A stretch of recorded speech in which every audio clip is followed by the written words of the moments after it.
Three, two, one, and action. Yo, what is up, Travels with Buddy Nation? Today is March 2nd, and it is a cold and blustery March 2nd. We got a lot of wind last night and even this morning, and it looks sunny outside, and it is, but it's cold. It's probably about 9 degrees outside. Very cold outside today, and because it's so cold, I don't know if I want to take Buddy for a walk. It's not too cold for me because I can dress up warm, but it might be too cold for him. So he's just gonna have to hang out inside today. Maybe I'll take him out in the backyard for a little bit. I was gonna go out for a nice long hike today, but it's just too cold for him anyway.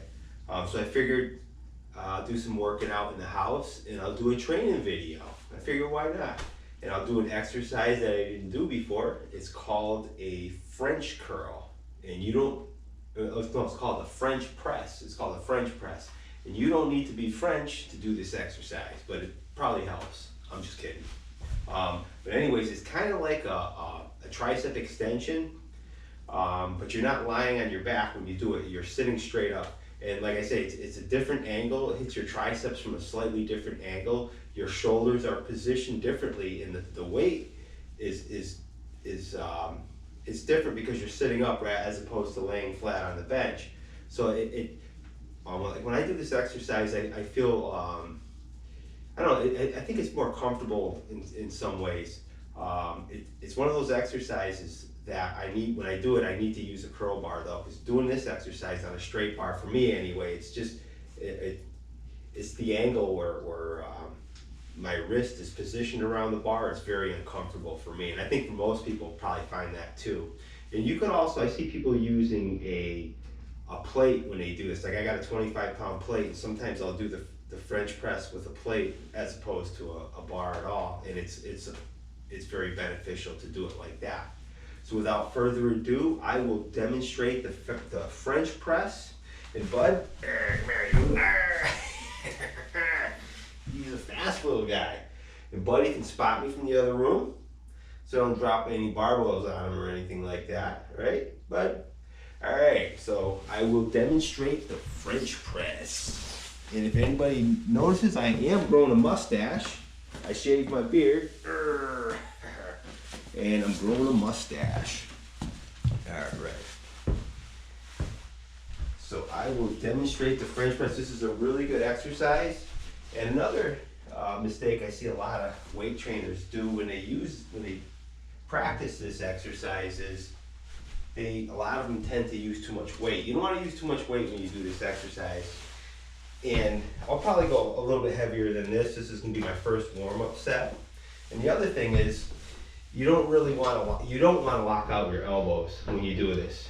So in other words, when you're bringing the weight up, you don't straighten your arms out completely all the way, just maybe like 3/4 of the way, because it's not good for your elbows to lock out in any tricep exercise, or even benching for that matter. It's basically just hold the weight up over your head and bring it down.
Whew. I did 25 repetitions. Really feel a really nice burn in the triceps. It's a really good exercise to practice. And my next set I'll probably go up, I'll probably put a little bit more weight on each side, and I'll probably do about 4 sets. And then my heavy set, I'll probably go I'll choose a weight that I can get maybe 10 or 12 repetitions with. So I'll probably, instead of having 110 on each side, I'll probably have 2 10s on each side with this exercise. You don't need a lot of weight. It's a really good exercise. It hits the back part of your arm, the tricep, and it's a good exercise to try. And again, remember, if you like these videos, make sure you subscribe to my channel and keep training and try practice doing those French presses. All right, everybody, have an awesome day. Stay warm and peace out. Peace.